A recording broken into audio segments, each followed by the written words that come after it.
विद्यासागर, प्रधान प्रतिनिधि ग्राम पंचायत पुरास से हूँ। देखिए, मामला तो है, लेकिन ये जितना मामला है सब निरर्थक है, समझे। और उस मैंने इस मामले में जो भी आरोप लगाया गया है हमारे पे, वो सब निरर्थक है। बात है नाली का, खड़ंजा का, तो देखिए हमारे गांव में जितने भी नाली या खड़ंजा हैं, वो सारे नाली खड़ंजा को मैं बनवाया हूँ, और जितना भी काम किया हूँ वो स्वच्छ रूप से किया हूँ।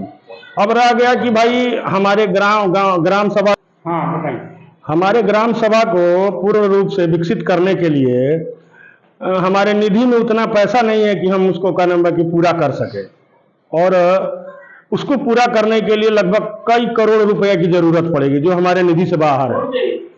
तो हम लोगों को आश्वासन देंगे, कहते हैं कि भाई आपका काम करेंगे, लेकिन भाई हमारे निधि में पैसा रहेगा तभी ना हम करेंगे। अब निधि में जब जितना है उतना काम मैं कर देता हूं, उसके अलावा लोग अब कहेंगे नहीं बाहर का रोड बनवा दीजिए, तो बाहर का रोड हमारे अथॉरिटी में है ही नहीं है।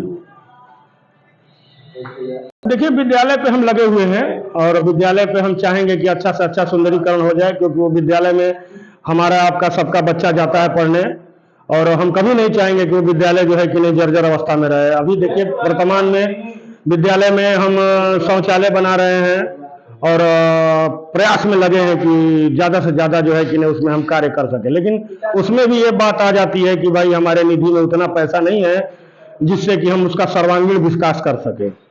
सर्वांगीण विकास करने के लिए हम दूसरे से मदद मांगते हैं। भाई विधायक है हमारे क्षेत्र के, हमारे ब्लॉक प्रमुख हैं, उनसे हम बात करके रखे हैं, और उन्होंने हमको आश्वासन दिया है कि भाई आपका कार्य जो है कि नहीं हो हम पूरा करेंगे। आवास के नाम पर धन उगाही की बात हो रही है। देखिए, अब तो ये बात कहना बाकी शर्त है, इसलिए कि आवास में तो हमारा कोई रूल ही नहीं है। आवास तो सचिव प्रस्तावित करते हैं और उसको ले जाकर के रोजगार सेवक जमा करते हैं। तो इस मामले में तो मैं यही कहूँगा कि भाई ठीक है, जिसका आवास में मैंने जिसको दिक्कत है आवास से, तो मैं और आला अधिकारियों से बात करूंगा, कहूंगा कि भाई हमारे गांव का लोगों का आवास जो है कट जा रहा है, जो पात्र व्यक्ति है उसको आवास अवश्य मिलेगा, ऐसा नहीं है कि नहीं मिलेगा। रोजगार सेवक कोई आपके हैं, उनसे कहा जाए रोजगार सेवक 30,000 पर चल रहे हैं। देखिए, ये बात कितना सच है कितना झूठ है ये तो मैं नहीं बता पाऊंगा, लेकिन आम जनता, हमारे गांव के लोग हैं, हम भी उस गांव के रहने वाले हैं, तो हमसे भी ये बात कहते हैं कि हाँ क्या नाम है कि वो ले रहे हैं। जबकि मैं अपने तौर पे हमारे प्रधान जी की तरफ से मैं ये बात सभी लाभार्थियों को कहा हूं कि आप लोग किसी को एक पैसा मत देना, क्योंकि ये आवास हमारे प्रदेश सरकार, हमारे केंद्र सरकार द्वारा आपको दिया गया है। वो सीधा पैसा आपके खाते में आता है, और उससे आप अपना आवास का निर्माण कराएं। कोई भी आपके यहाँ जाता है, या है वो प्रधान प्रतिनिधि हो या प्रधान हो या फिर रोजगार सेवक हो, किसी को पैसा मत दीजिएगा। पर रोजगार सेवक ऐसे हमारे गांव के हैं, वो 17 साल से हमारे गांव में हैं, और 17 साल से ये कहानी चली आ रही है, और यही कारण है कि लोग मैंने ये कह रहे हैं हमारा गांव के रोजगार सेवक पैसा लेते हैं नहीं लेते हैं, कितना सच बात है अब तो मैंने हमारे गांव के लाभार्थी कह ही रहे हैं।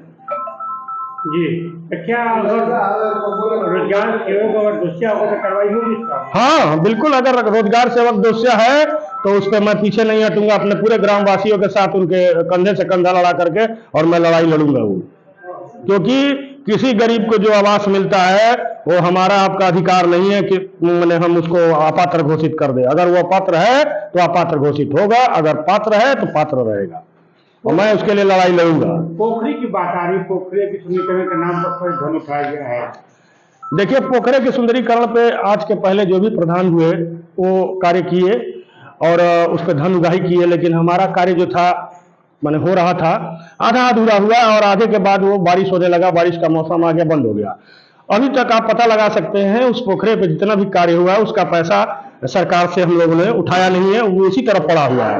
हम अभी प्रयास में है कि उस पोखरे का सुंदरीकरण अच्छे ढंग से किया जाए, और करने में मैं सहायता करूँगा। विद्यालय के जो रास्ते हैं आने जाने में बहुत दिक्कत आती है, लोग देखने में लोग बता रहे अब थे। ये बताइए, गांव के बाहर का रोड हमारे को, जो मेरा सीमा है उस सीमा के अंदर ही हम काम कर सकते हैं। अब सीमा से बाहर आप कहेंगे कि गांव के बाहर जो रोड जा रहा है विद्यालय से निकल करके बरुणा स्कूल से निकल के जा रहा है, तो उस रोड में गड्ढे इत्यादि हैं, वो पीडब्ल्यूडी का वर्क है, वो हम नहीं कर सकते हैं, उस पर हम कुछ भी नहीं कर सकते हैं। हम अपने बरुणा गांव में या पुरास गांव में, पुरास के मठिया गांव के अंदर जो भी कार्य है हम करेंगे। उसके लिए भी हम आपसे कह ही रहे हैं कि हमारे निधि में उतना पैसा नहीं है जिससे कि हम सर्वांगीण विकास कर सके। इस हमारे गांव के सर्वांगीण विकास करने के लिए निधि से यदि हमारे गांव के प्रधान सोचे कि हम कर देंगे तो ये कतई संभव